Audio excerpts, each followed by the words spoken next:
Iran ও যুক্তরাষ্ট্রের সংঘাতে টানা হামলা ও পাল্টা হামলার মধ্যে মধ্যপ্রাচ্যে বেড়েছে উত্তেজনা।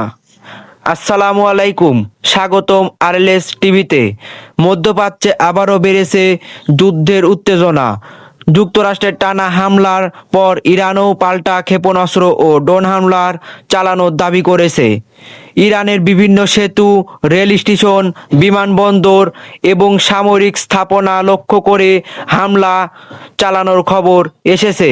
অন্যদিকে ইরান বলছে তারা উপসাগরীয় অঞ্চলে যুক্তরাষ্ট্রের বিভিন্ন সামরিক ঘাঁটিতে হামলা চালিয়েছে।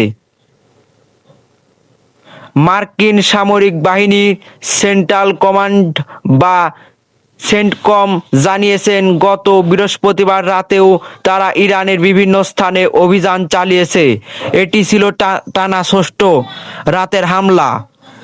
সেন্টকমের দাবি, এই অভিযানের উদ্দেশ্য ছিল ইরানের সামরিক সক্ষমতা আরও দুর্বল করা। হামলা যুদ্ধবিরতি ড্রোন ও যুদ্ধজাহাজ ব্যবহার করা হয়েছে। মার্কিন বাহিনী দাবি অনুযায়ী হামলার লক্ষ্য ছিল ইরানের উপকূলীয় নজরদারি কেন্দ্র, আকাশ প্রতিরক্ষা ব্যবস্থা, সামরিক সরঞ্জাম সরবরাহ, অবকাঠামো এবং সামুদ্রিক সক্ষমতার সঙ্গে সংশ্লিষ্ট বিভিন্ন স্থাপনায় হামলা চালানো। বিশেষ করে কেশম দ্বীপ এবং বান্দর আব্বাসের আশপাশের এলাকায় ব্যাপক হামলা চালানোর কথা বলা হয়েছে। বান্দর আব্বাস ইরানের অন্যতম গুরুত্বপূর্ণ নৌঘাঁটি এবং দেশের সবচেয়ে বড় সমুদ্র বন্দর হওয়ার এলাকাটি কৌশলভাবেই অত্যন্ত গুরুত্বপূর্ণ। হামলার জবাবে ইরানও পাল্টা অভিযান চালানোর দাবি করেছে। ইরানের সামরিক বাহিনীর ভাষ্য অনুযায়ী তারা উপসাগরীয় অঞ্চলে যুক্তরাষ্ট্রের বিভিন্ন সামরিক ঘাঁটিকে লক্ষ্য করে ক্ষেপণাস্ত্র ও ড্রোন হামলা চালিয়েছে। প্রতিবেদনে আরও বলা হয়েছে, বাহরাইন, কুয়েত এবং জর্ডানের একটি মার্কিন বিমান ঘাঁটি লক্ষ্য করেও তারা হামলা চালিয়েছেন। এছাড়াও কাতারের রাজধানী দোহায় কয়েকটি বিস্ফোরক শব্দ শোনা গেছে। কাতারের স্বরাষ্ট্র মন্ত্রণালয় জানিয়েছেন বিস্ফোরণের ফলে উত্তেজনাকর পরিস্থিতি হয়েছে এবং হামলাতে প্রায় শিশু আহত হয়েছে।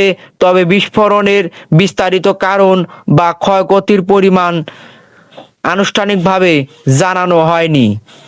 ইরানের বিভিন্ন গণমাধ্যম জানিয়েছেন যুক্তরাষ্ট্রের সর্বশেষ হামলায় 5টি সেতু, উপকূলীয় শহর বন্দর, খামেনির রেল স্টেশন এবং দক্ষিণ পূর্বাঞ্চলের ইরান শাহর বিমানবন্দর লক্ষ্যবস্তু হয়েছে। রাষ্ট্রীয় বার্তা সংস্থা আইআরজিসির দাবি, বান্দর খামেনির এলাকায় সেতুগুলো হামলায় অন্তত 7 জন নিহত হয়েছেন বলে জানিয়েছেন। তবে আন্তর্জাতিক সংবাদ সংস্থা রয়টার্স জানিয়েছেন তারা স্বাধীনভাবে এসব তথ্য যাচাই করতে পারেনি।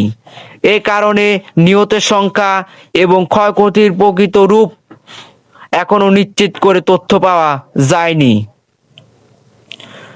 বিশ্লেষকদের মতে গত মাসের যুদ্ধবিরতির পর আবারও যুক্তরাষ্ট্রের ও ইরানের মধ্যে উত্তেজনা দ্রুত বেড়ে চলেছে। দুই পক্ষের ধারাবাহিক হামলা পাল্টা হামলা পুরো মধ্যপ্রাচ্যের নিরাপত্তা পরিস্থিতিকে আরও জটিল করে তুলেছে। বিশেষ করে উপসাগরীয় অঞ্চলের গুরুত্বপূর্ণ সামরিক ঘাঁটি, সমুদ্রপথ এবং জ্বালানি সরবরাহ ব্যবস্থার ওপর এর প্রভাব পড়ার আশঙ্কা করা হচ্ছে। বিশেষ করে উপকূলীয় অঞ্চলের গুরুত্বপূর্ণ সামরিক ঘাঁটি, সমুদ্রপথ এবং জ্বালানি সরবরাহ ব্যবস্থার ওপরও এর প্রভাব পড়ছে বলে আশঙ্কা করা হচ্ছে।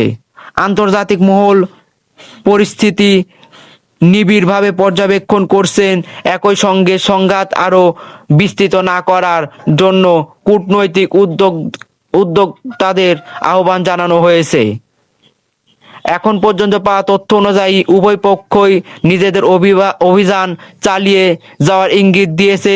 ফলে মধ্যপ্রাচ্যের পরিস্থিতি কোন দিকে মোড় নেবে তা নিয়ে উদ্বেগ বাড়ছে। এই ঘটনার নতুন কোনো আপডেট পাওয়া গেলে সবার আগে জানিয়ে দেওয়া হবে আরএলএস টিভি এবং আরএলএস নিউজের মাধ্যমে।